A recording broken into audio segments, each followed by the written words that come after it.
Yox, elə sallar. Ez ağdı. Kim? Burası uşaqdır da, bu hələ bu donundan dona girəcək. Sahne ondan alır. Əfsanə başa. Sana işte ne? Sana Allah. Əfsanə xlora qoyub.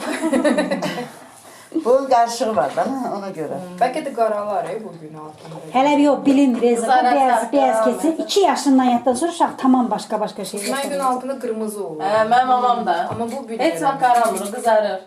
Mama deyirəm ki, siz sarı nəsə şey olur, qızarır, qaralır. Kızarır.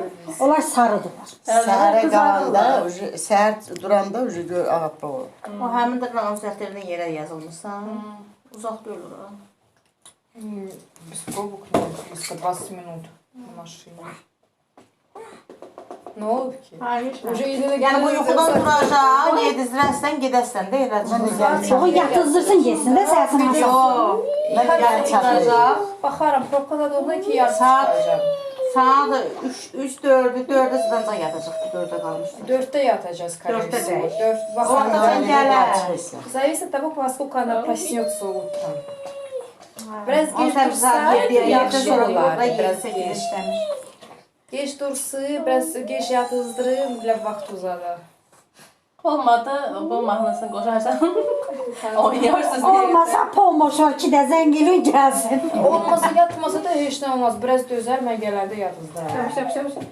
Ama yatacaq, yorulanda yatır. Görəkdən, görək. Gündüzü yatır. Biraz yatır, şey, pis yatır. Balaca vaxtı belə. İndi yox, İkimiz də bir yerdə olanda vəbşi vezin almayacaq. İndi biraz adama oxşayır. Adam. Əyləşdirdik də, nə bəyişi idi. Mən gələndə bəyişi idi, hətta elə idi. Çox bu. Elə dedilər. Böyüyür də, böyüyür. Yenə elə Biraz demişdi. Yox, adam içinə çıxartmaq lazımdır. Çox adam görə bu. Səs-küy eşidə. Nuriye O elə əsas köşədə Ay, Nuriye. Hələ onu deyirəm də, yəni... Hədiyə nəvəsi var ha bizim şeyini də elə Çay ödəmişlər. düşərsə... Şeyin heç yerə getmirdi. Bir kətdə toyad olurdu. Hədiyə zanit olurdu, qalırdı. Lali ilə evdə. Yadındadır. Uşağı eləmişlər bilə nətər nə deyim.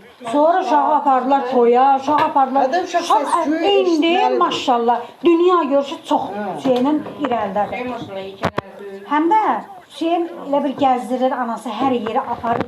Şey tamam Sən başqa. necə? Onu şey öyrətmişlər yatmağa. Suyun eşidə buyur. Ədyalı biri o yandan tuturdu, biri bu yandan. Pis uşağı bir də. Biz də nələr Ağlayırdı Bəlkə biz da. belə onu yatışdırırıq. Yox, çətindir, bilirsən. Yatmırdı, hə? Yatmırdı da pis uşağı idi. Biz də elə